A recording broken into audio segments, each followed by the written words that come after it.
اس کے بعد مولوی صاحب نکاح پڑھتے ہیں اور کہتے ہیں کہ گواہوں کی موجودگی میں آپ کا نکاح ہو چکا ہے، اللہ آپ دونوں کو خوش رکھے۔ سب لوگ اس پر آمین کہتے ہیں۔ سب لوگ اس موقع پر بہت ہی خوش ہوتے ہیں۔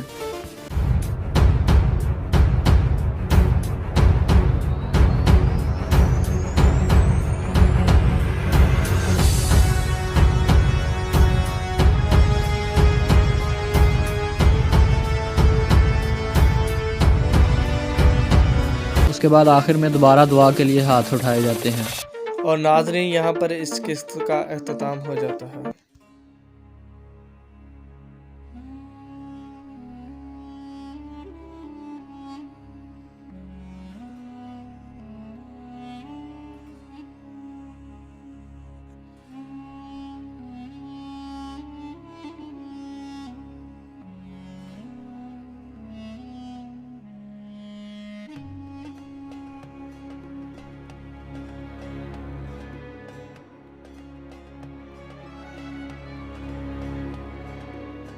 وہ فولادی دل، جگر رکھنے والے بلند خیالات اور بہادری کے جوہر سے مالا مال تھے۔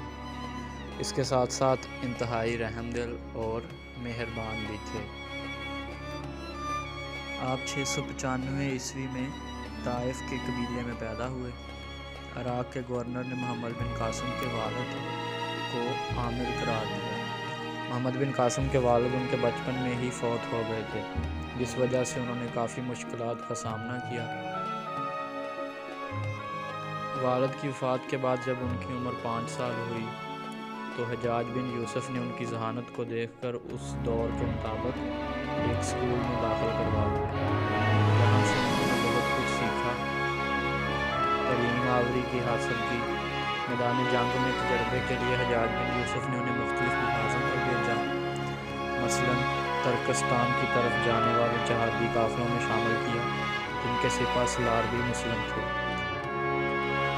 اس میں محمد بن قاسم نے ان کے نائب کی حیثیت سے بہترین کارکردگی کا مظاہرہ کیا، اور اسی وجہ سے محمد بن قاسم کو زیادہ تر جنگوں میں بھیجا جانے لگا، کیونکہ انہوں نے ترکستان کی جنگ جو تھی نا، اس میں کافی بہادری دکھائی تھی۔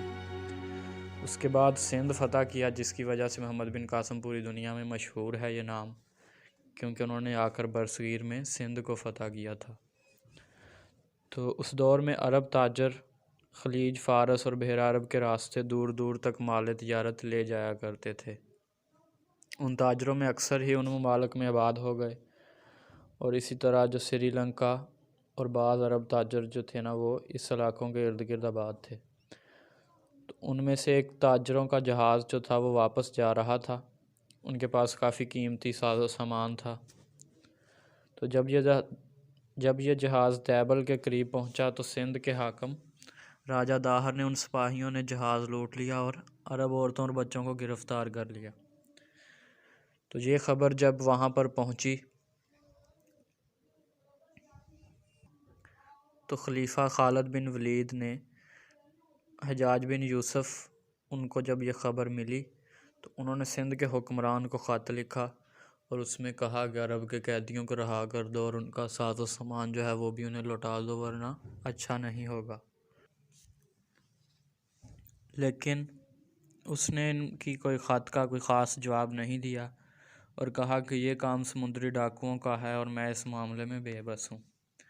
اس جواب کے بعد حجاج بن یوسف نے سندھ پر حملہ کرنے کا فیصلہ کیا اور باقاعدہ طور پر خلیفہ سے اجازت حاصل کی۔ حجاج بن یوسف نے 6000 تربیت یافتہ فوج کا ایک لشکر تیار کیا۔ ان کے پاس تیز رفتار گھوڑے تھے اور دستے تھے، منجنیقیں تھیں، تاکہ وہ جنگ لڑیں اور جیت سکیں اور اپنے ساتھیوں کو یہاں سے چھڑوا سکیں۔ تو وہاں سے وہ 500 سپاہی حرکت دیتے تھے اور محمد بن قاسم اس فوج کے ساتھ ساحل کو پار کیا اور ارمن بیلا کو فتح کرتے ہوئے دیبل پہنچ گئے، جہاں پر ان کے جہازوں کو اس نے قبضہ کیا تھا۔ تو دیبل میں راجہ داہر کی فوج مسلمانوں کے فوجی لشکر کو دیکھ کر قلعہ بند ہو گئی۔ منجنیقیں جو تھیں وہ پھر وہاں پر استعمال کیں۔ اس وقت دنیا میں منجنیقیں کم تھیں، صرف مسلمان جو تھے ان کے پاس ہوتی تھیں، کیونکہ مسلمان اس وقت عروج پر تھے، تو ان کے پاس لیٹسٹ جو اسلحہ وغیرہ ہوتا تھا وہ ہوتا تھا، تو منجنیقیں تھیں ان کے پاس، تو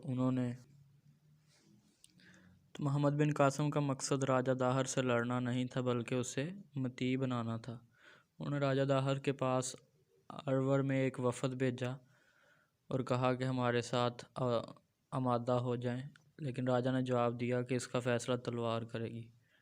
اس کے بعد راجہ داہر وہاں سے محمد بن قاسم کے ساتھ مقابلے کے لیے فوج لے کر روانہ ہوا۔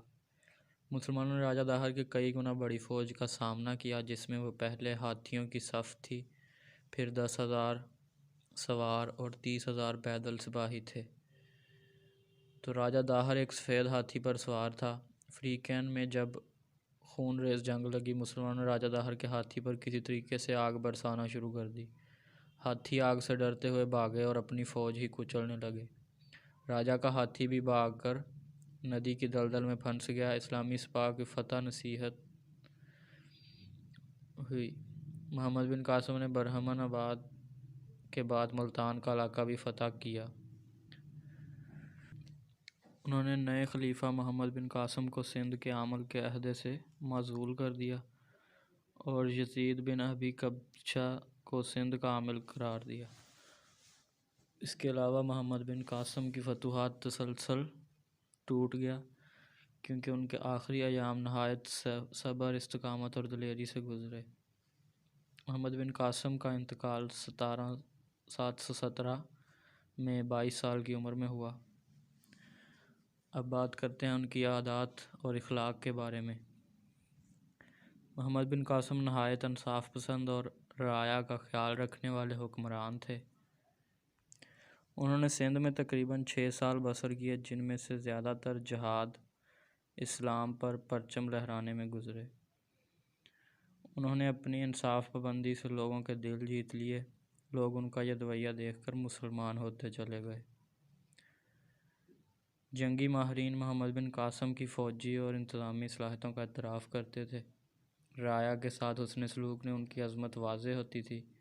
ان کی رحم دلی اور انصاف پسندی کا یہ عالم تھا کہ مسلمانوں کے علاوہ ہندوؤں کو بھی ان کے ساتھ سندھ واپسی سے حکم نے زار و قطار رونے پر مجبور کر دیا اور سب ان سے نہ جانے کا مطالبہ کر رہے تھے۔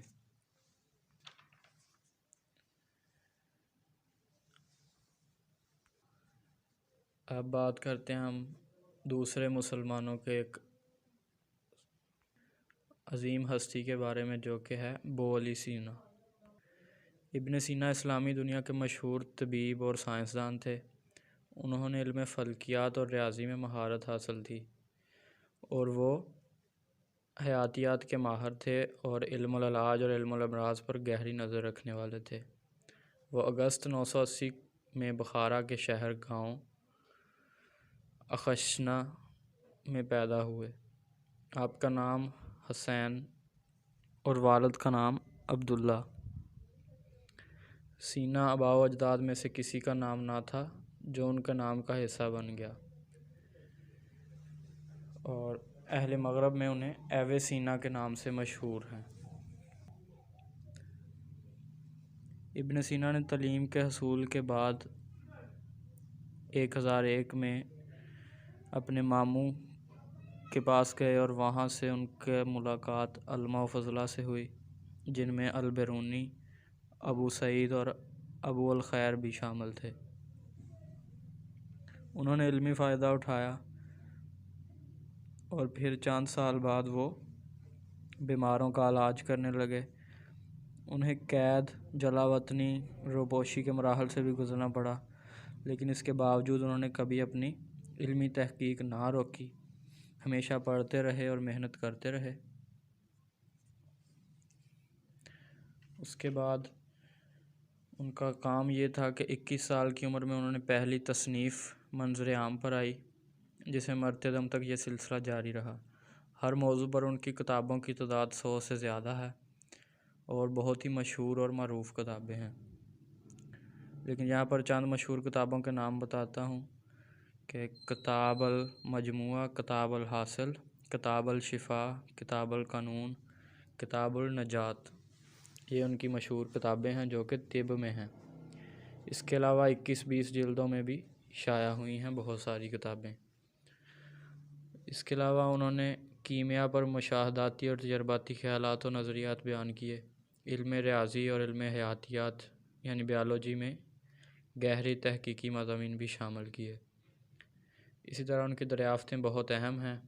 حرکت، قوت، خلا، روشنی اور حرارت، ان مضامین میں بھی انہوں نے گہری تحقیق کی تھی اور دنیا کے سامنے ایک نیا نظریہ پیش کیا تھا جسے تمام ماہرین نے اور سائنس نے تسلیم کیا تھا۔ تو بولی سینا کی زندگی ہمارے لیے شوق علم اور مستقل مساجی کی ایک مثال ہے اور ایک روشن سبق ہے۔ ابن سینا بہت عمدہ اخلاق عادات کے مالک تھے اور شریعت کے پابند تھے۔ وہ مستقل مزاج اور جفاکش تھے، سنجیدہ اور بامروت ہونے کے ساتھ ساتھ مضبوط ارادے کے مالک تھے، اور قناعت پسندی ان کی شخصیت میں شامل تھی۔ اسی طرح بادشاہوں کی صحبت کے باوجود انہوں نے اپنی عادتیں کبھی بھی نہ بدلیں۔ عیش و عشرت کے دلدلہ نہ تھے، کبھی کسی کی خوشامد نہ کی، بلکہ ہمیشہ وقار کو محفوظ رکھا اور اپنی علمی اور تحقیقی کام کو جاری رکھا۔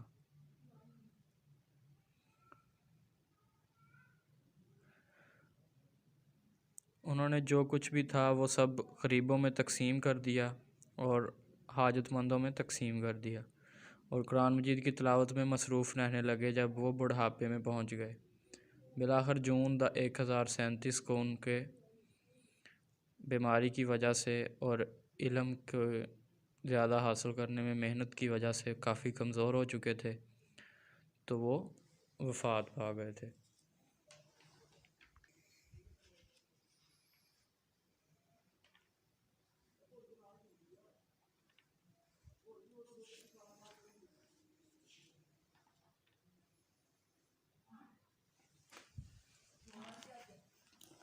اب ہم بات کرنے جا رہے ہیں محمد بن قاسم کے بارے میں۔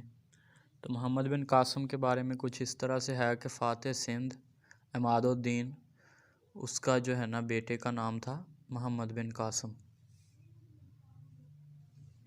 ایک 17 سالہ نوجوان اور اسلامی تاریخ کے کم عمر جرنیل تھے۔ وہ فولادی دل، جگر رکھنے والے، بلند خیالات اور بہادری کے جوہر سے مالا مال تھے۔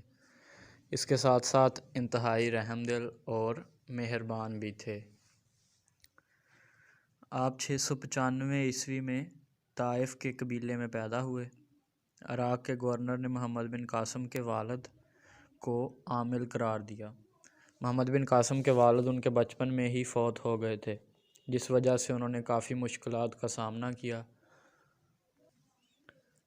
والد کی وفات کے بعد جب ان کی عمر 5 سال ہوئی تو حجاج بن یوسف نے ان کی ذہانت کو دیکھ کر اس دور کے مطابق ایک اسکول میں داخل کروا دیا، جہاں سے انہوں نے بہت کچھ سیکھا، تعلیم آوری کی حاصل کی۔ میدان جنگ میں تجربے کے لیے حجاج بن یوسف نے انہیں مختلف محاذوں پر بھیجا، مثلاً ترکستان کی طرف جانے والے جہادی قافلوں میں شامل کیا، جن کے سپہ سالار بھی مسلم تھے۔ اس میں محمد بن قاسم نے ان کے نائب کی حیثیت سے بہترین کارکردگی کا مظاہرہ کیا، اور اسی وجہ سے محمد بن قاسم کو زیادہ تر جنگوں میں بھیجا جانے لگا، کیونکہ انہوں نے ترکستان کی جنگ جو تھی نا اس میں کافی بہادری دکھائی تھی۔ اس کے بعد سندھ فتح کیا، جس کی وجہ سے محمد بن قاسم پوری دنیا میں مشہور ہے یہ نام، کیونکہ انہوں نے آ کر برصغیر میں سندھ کو فتح کیا تھا۔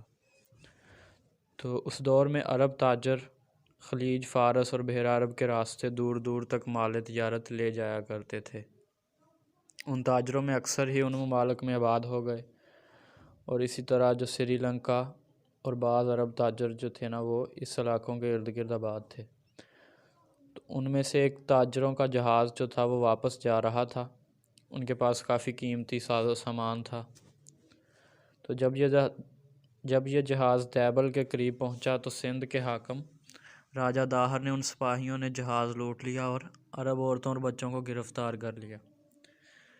تو یہ خبر جب وہاں پر پہنچی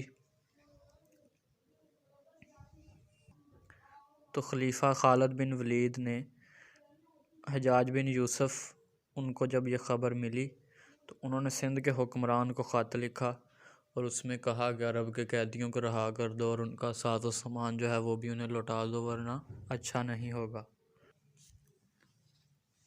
لیکن اس نے ان کی کوئی خط کا کوئی خاص جواب نہیں دیا اور کہا کہ یہ کام سمندری ڈاکوؤں کا ہے اور میں اس معاملے میں بے بس ہوں۔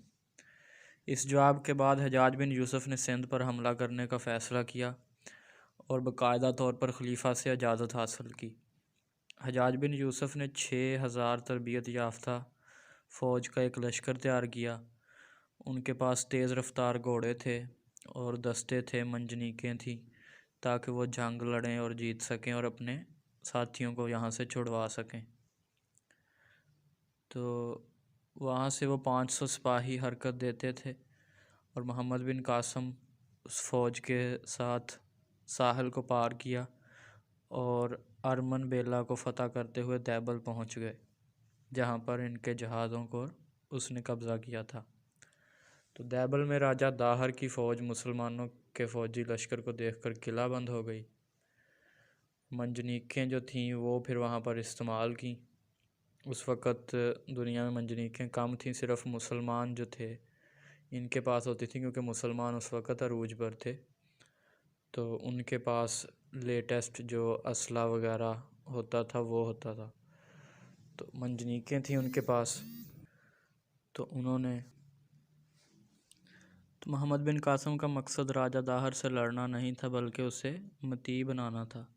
انہوں نے راجہ داہر کے پاس ارور میں ایک وفد بھیجا اور کہا کہ ہمارے ساتھ آمادہ ہو جائیں، لیکن راجہ نے جواب دیا کہ اس کا فیصلہ تلوار کرے گی۔ اس کے بعد راجہ داہر وہاں سے محمد بن قاسم کے ساتھ مقابلے کے لیے فوج لے کر روانہ ہوا۔ مسلمانوں نے راجہ داہر کی کئی گنا بڑی فوج کا سامنا کیا، جس میں وہ پہلے ہاتھیوں کی صف تھی، پھر 10,000 سوار اور 30,000 پیدل سپاہی تھے۔ تو راجہ داہر ایک سفید ہاتھی پر سوار تھا۔ فریقین میں جب خون ریز جنگ لگی، مسلمانوں نے راجہ داہر کے ہاتھی پر کسی طریقے سے آگ برسانا شروع کر دی۔ ہاتھی آگ سے ڈرتے ہوئے بھاگے اور اپنی فوج ہی کچلنے لگے۔ راجہ کا ہاتھی بھی بھاگ کر ندی کی دلدل میں پھنس گیا۔ اسلامی سپاہ کی فتح نصیحت ہوئی۔ محمد بن قاسم نے برہمن آباد کے بعد ملتان کا علاقہ بھی فتح کیا۔ انہوں نے نئے خلیفہ محمد بن قاسم کو سندھ کے عامل کے عہدے سے معزول کر دیا اور یزید بن ابی قبشہ کو سندھ کا عامل قرار دیا۔ اس کے علاوہ محمد بن قاسم کی فتوحات تسلسل ٹوٹ گیا، کیونکہ ان کے آخری ایام نہایت صبر، استقامت اور دلیری سے گزرے۔ محمد بن قاسم کا انتقال 717 میں 22 سال کی عمر میں ہوا۔ اب بات کرتے ہیں ان کی عادات اور اخلاق کے بارے میں۔ محمد بن قاسم نہایت انصاف پسند اور رعایا کا خیال رکھنے والے حکمران تھے۔ انہوں نے سندھ میں تقریباً 6 سال بسر کیے، جن میں سے زیادہ تر جہاد اسلام پر پرچم لہرانے میں گزرے۔ انہوں نے اپنی انصاف پابندی سے لوگوں کے دل جیت لیے۔ لوگ ان کا یہ رویہ دیکھ کر مسلمان ہوتے چلے گئے۔ جنگی ماہرین محمد بن قاسم کی فوجی اور انتظامی صلاحیتوں کا اعتراف کرتے تھے۔ رعایا کے ساتھ حسن سلوک نے ان کی عظمت واضح ہوتی تھی۔ ان کی رحم دلی اور انصاف پسندی کا یہ عالم تھا کہ مسلمانوں کے علاوہ ہندوؤں کو بھی ان کے ساتھ سندھ واپسی سے حکم نے زار و قطار رونے پر مجبور کر دیا اور سب ان سے نہ جانے کا مطالبہ کر رہے تھے۔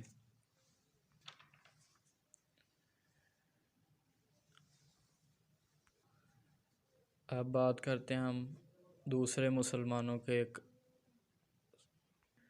عظیم ہستی کے بارے میں، جو کہ ہے ابو علی سینا۔ ابن سینا اسلامی دنیا کے مشہور طبیب اور سائنسدان تھے۔ انہوں نے علم فلکیات اور ریاضی میں مہارت حاصل تھی اور وہ حیاتیات کے ماہر تھے اور علم العلاج اور علم الامراض پر گہری نظر رکھنے والے تھے۔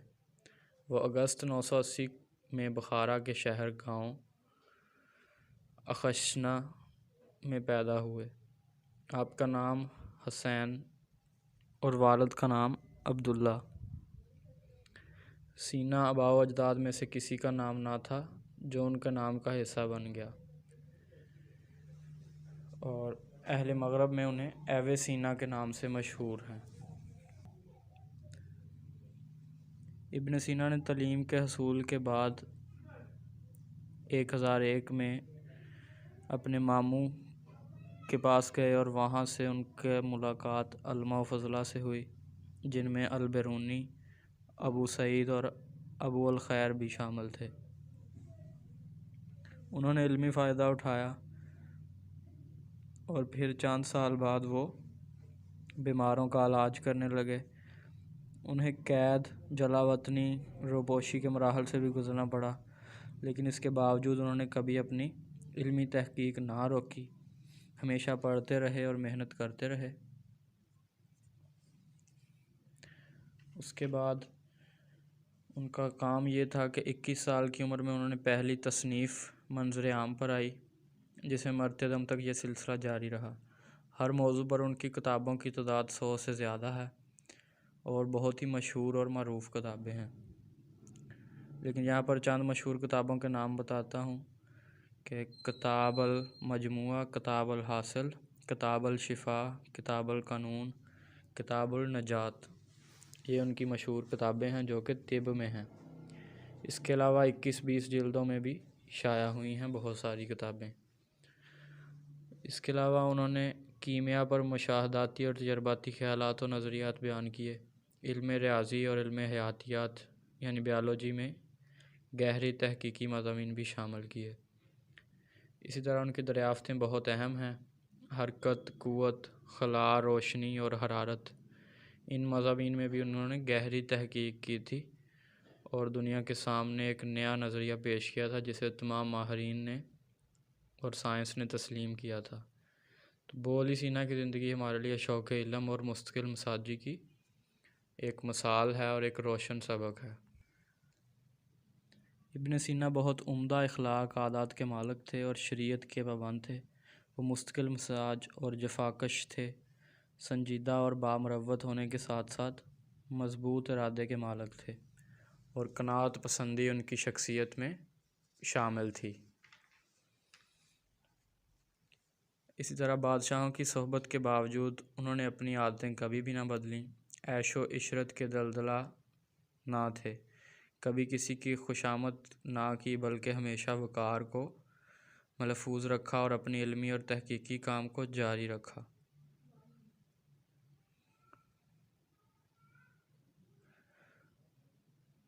انہوں نے جو کچھ بھی تھا وہ سب غریبوں میں تقسیم کر دیا اور حاجت مندوں میں تقسیم کر دیا، اور قرآن مجید کی تلاوت میں مصروف رہنے لگے جب وہ بڑھاپے میں پہنچ گئے۔ بالآخر جون 1037 کو ان کے بیماری کی وجہ سے اور علم کو زیادہ حاصل کرنے میں محنت کی وجہ سے کافی کمزور ہو چکے تھے، تو وہ وفات پا گئے تھے۔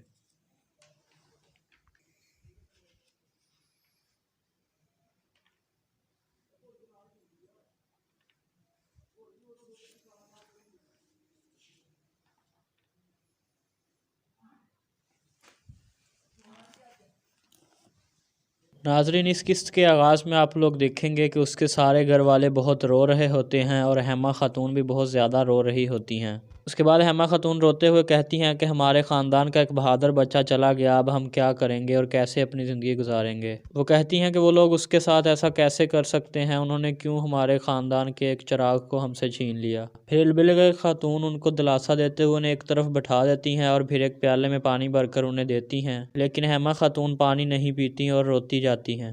حیمہ خاتون کہتی ہیں کہ میرے سینے میں یہ جو غم کی آگ جل رہی ہے، یہ آگ دریا بھی نہیں بجھا سکتا۔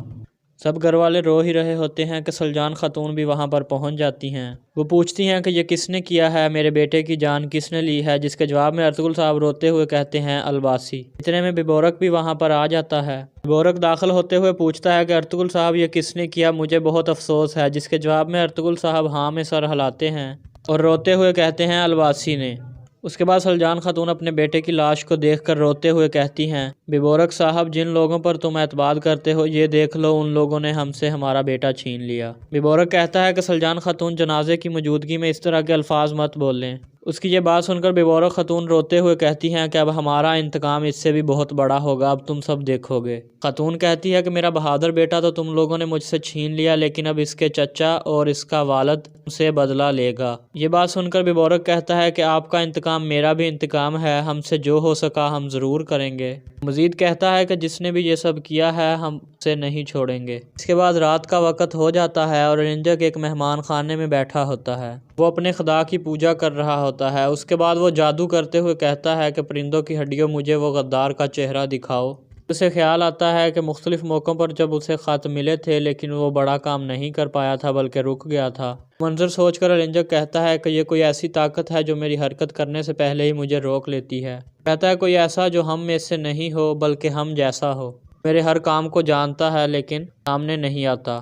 دوسری طرف کائی قبیلے کے خیمے میں مولانا صاحب قرآن پاک کی تلاوت کر رہے ہوتے ہیں اور سلمان کا جنازے پر اس کی ٹوپی اور اس کی تلوار رکھ کر اسے تیار کر کے بیٹھے ہوتے ہیں۔ سب غور سے قرآن پاک کی تلاوت سنتے ہیں۔ تلاوت ختم کرنے کے بعد مولانا صاحب کہتے ہیں کہ میں نے سورۃ البقرہ کی تلاوت کر دی ہے، اس میں شہیدوں کے لیے بہت زیادہ رتبہ ہے۔ اس کے بعد مولانا صاحب کہتے ہیں کہ جو لوگ اللہ کی راہ میں شہید ہوتے ہیں وہ شہید نہیں بلکہ زندہ ہوتے ہیں، جو کہ بہت بڑا رتبہ ہے۔ مولانا صاحب کہتے ہیں کہ انہیں مردہ مت کہو بلکہ وہ زندہ ہیں۔ اس کے بعد مولانا صاحب کہتے ہیں کہ صبر کرنے والوں کو خوشخبری سنا دو۔ اس کے بعد مولانا صاحب دعا کے لیے ہاتھ اٹھا لیتے ہیں، وہ اللہ سے رحم اور مدد کے لیے بہت ساری دعائیں کرتے ہیں۔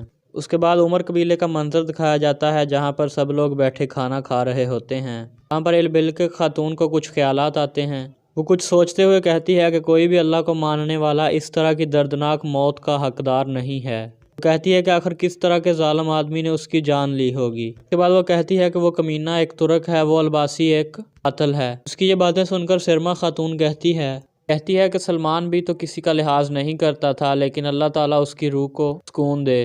اس کی یہ بات سن کر البلک خاتون غصے میں کہتی ہیں کہ تم کس طرح کی باتیں کر رہی ہو، تم پاگل تو نہیں ہو گئی ہو؟ وہ کہتی ہیں کہ ایک نوجوان آدمی فوت ہو گیا ہے اور تم ابھی بھی ماضی کو یاد کر کے اسے کوس رہی ہو۔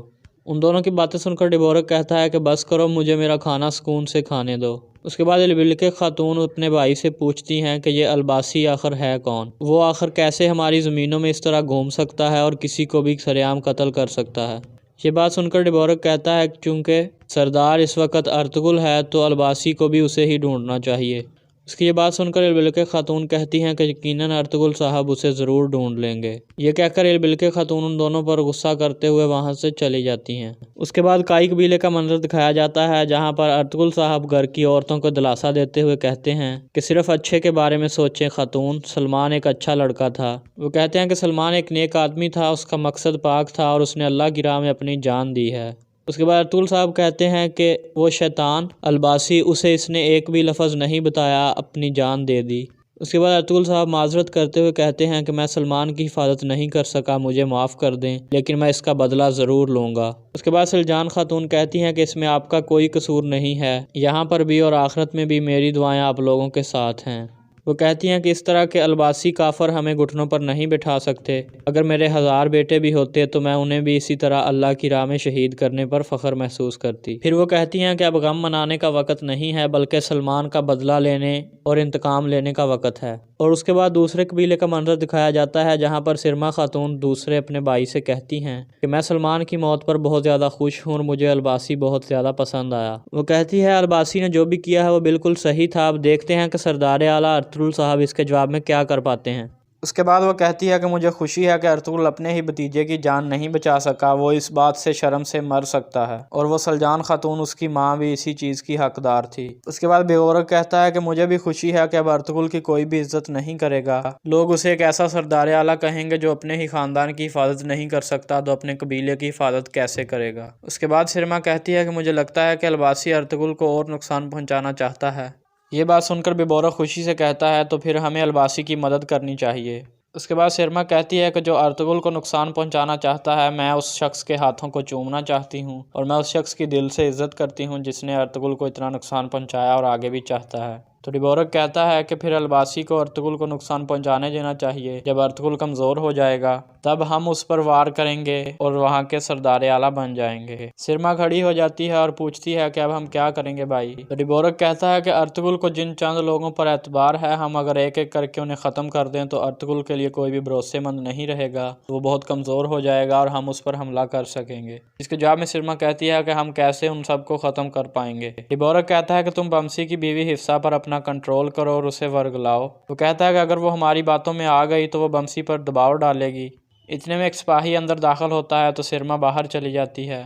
وہ کہتا ہے کہ النجک کی طرف سے ایک خط آیا ہے۔ ڈیبورک اس خط کو کھول کر پڑھنے لگ جاتا ہے۔ خط کو پڑھنے کے بعد وہ کہتا ہے کہ آخرکار النجک نے بھی اپنی آنکھیں کھول لی ہیں۔ ڈیبورک کہتا ہے کہ النجک کو لگتا ہے کہ ہلاکو خان کی طرف سے جو حکم آیا ہے، جس کے جواب میں بہادر پوچھتا ہے کہ ایسا کون اور کیسے کر سکتا ہے، جس کے بعد ڈیبورک سوچتے ہوئے کہتا ہے کہ میرے اندازے کے مطابق وہ ارطغرل ہے۔ اس کے بعد وہ بہادر سے کہتا ہے کہ اپنے سپاہیوں کو کہو کہ تیار ہو جائیں، اس غدار کو پکڑنے کا وقت آ چکا ہے۔ دوسری طرف کائی قبیلے میں حکیم ہرتک ارطغرل سے بات کر رہا ہوتا ہے۔ حکیم کہتا ہے کہ صرف چند ہی آدمیوں کو پتا تھا کہ سلمان کہاں پر ہے۔ حکیم صاحب کی بات سن کر ترگت کہتا ہے کہ النجک نے حکم دیا ہوگا اور الباسی نے اس کا حکم مانا ہوگا۔ ارطغرل ان سب کی باتیں سن کر ابھی کچھ سوچ رہا ہوتا ہے۔ اس کے بعد ارطغرل صاحب کہتے ہیں کہ الباسی کو سلمان کے سارے مشن کے متعلق ساری معلومات تھیں۔ ارطغرل صاحب کہتے ہیں کہ ہو سکتا ہے وہ سرائے میں ہی موجود ہو اور وہ کہیں چھپ کر بیٹھا ہے۔ اس کے بعد ارطغرل صاحب کہتے ہیں کہ النجک کہیں چھپ کر بیٹھا ہے اور اس نے الباسی کو کھلی چھٹی دے رکھی ہے کہ وہ ہم پر حملہ کرے۔ اس کے بعد ترگت کہتا ہے اگر ہم النجک کے اس خفیہ ٹھکانے کا پتہ لگا لیں تو ہمیں الباسی بھی وہیں پر مل جائے گا اور پھر ہم دونوں سے بدلہ لے سکیں گے۔ اس کے بعد ارطغرل ان دونوں کو کہتا ہے تو پھر بتاؤ کہ ہمیں ان دونوں تک پلا کون پہنچا سکتا ہے؟ تو بمسی پوچھتا ہے کہ کون سرکار؟ تو ارطغرل کہتا ہے ڈیبورک۔ ارطغرل صاحب کہتے ہیں کہ النجک کے ساتھ مضبوط تعلق صرف ڈیبورک کا ہی ہے، تو وہ لازمی طور پر النجک کے بارے میں جانتا ہوگا اور اس سے بات چیت کرتا ہوگا۔ اس کے بعد ارطغرل صاحب غصے میں آ جاتے ہیں اور کہتے ہیں کہ اگر ڈیبورک کو اس غداری کے بارے میں سارا پتہ تھا تو میں اسے کچل ڈالوں گا۔ ارطغرل صاحب کہتے ہیں کہ اگر ایسا ہے تو پھر وہ میری نظر میں النجک اور الباسی کی طرح ہے۔ اس کے بعد ارطغرل صاحب بمسی سے کہتے ہیں کہ پیغام بھیجو اور پتہ لگواؤ کہ النجک ہے کہاں پر۔ اس کے بعد اگلے دن کا منظر دکھایا جاتا ہے جہاں پر مرگن مہمان خانے میں کچھ دوستوں کے ساتھ موجود ہوتا ہے۔ اتنے میں ایک سپاہی اندر داخل ہوتا ہے اور وہ کہتا ہے کہ النجک نے ایک خط بھیجا ہے۔ وہ خط لے کر مرگن باہر چلا جاتا ہے اور یہاں پر اس قسط کا اختتام ہو جاتا ہے۔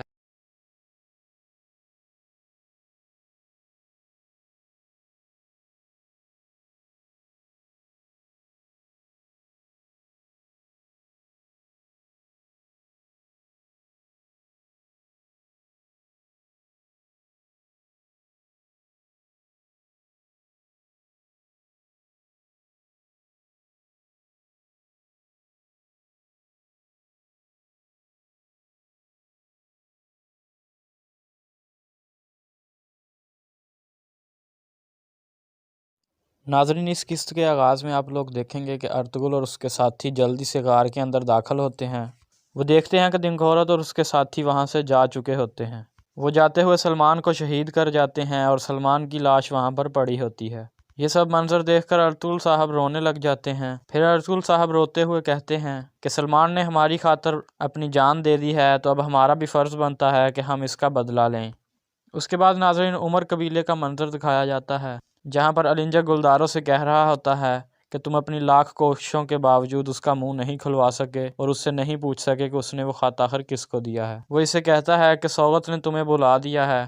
اس کے جواب میں وہ کہتا ہے کہ اس نے اپنی زبان جلا دی تھی، اس نے کچھ بھی نہیں بتایا۔ وہ کہتا ہے میں نے اسے بہت تکلیفیں دیں لیکن اس نے سچ نہیں اگلا۔ پھر وہ النجک سے کہتا ہے کہ سوغت نے تو تمہیں بھی بلا دیا ہے کہ تم بھی النجک ہو۔ وہ اس سے کہتا ہے کہ ارطغرل نے تمہاری خلاف ورزی کی اور تمہاری بے عزتی کی، لیکن تم وہاں پر کھڑے کچھ نہیں کر سکے۔ اس کی باتیں سن کر النجک غصے میں آ جاتا ہے اور کہتا ہے کہ چاہے آپ کے اندر آگ جل رہی ہو لیکن آپ کو اس کا دھواں باہر نہیں نکالنا چاہیے تاکہ آپ کے دشمنوں کو کانوں کان خبر نہ ہو۔ اس کی باتیں سن کر ڈیبورک کہتا ہے کہ اگر یہ تمہاری آگ ارطغرل کو نہ جلا سکی تو پھر میری بات یاد رکھنا کہ اس آگ میں جل کر ہمیں مرنا ہوگا۔ اس کے بعد النجک کھڑا ہو جاتا ہے اور اس سے کہتا ہے کہ ارطغرل نے ہمارے ساتھ ایک بہت ہی بڑھیا کھیل کھیلا ہے اور اب ہم بھی اس کے کھیل میں گھس کر اس کے ساتھ کھیل کھیلیں گے۔ ڈیبورک یہ بات سن کر کہتا ہے کہ نہیں، ایسا ہو ہی نہیں سکتا۔ وہ کہتا ہے کہ ارطغرل کے سارے سپاہی وفادار ہیں، ہماری کوئی بھی چال کامیاب نہیں ہو سکتی۔ اس کے بعد النجک کہتا ہے اگر ایسا ہے تو وہ ہماری نہیں بلکہ اپنی بیویوں کی بات ضرور سنیں گے، مجھے ارطغرل کے خاص آدمیوں کے نام بتاؤ۔ جس کے جواب میں وہ کہتا ہے ہرتگ، ترگت اور بمسی۔ وہ کہتا ہے ان میں سے صرف بمسی کی بیوی ہے۔ تو اس پر النجک کہتا ہے کہ بالکل صحیح، تم سرما کی ڈیوٹی لگاؤ کہ وہ بمسی کی بیوی کے قریب جائے اور اس سے تعلقات بنائے تاکہ ہم اس سے کچھ نہ کچھ فائدہ اٹھائیں۔ اس کے بعد النجک کہتا ہے کہ اب تم یہاں پر اپنا وقت ضائع نہ کرو بلکہ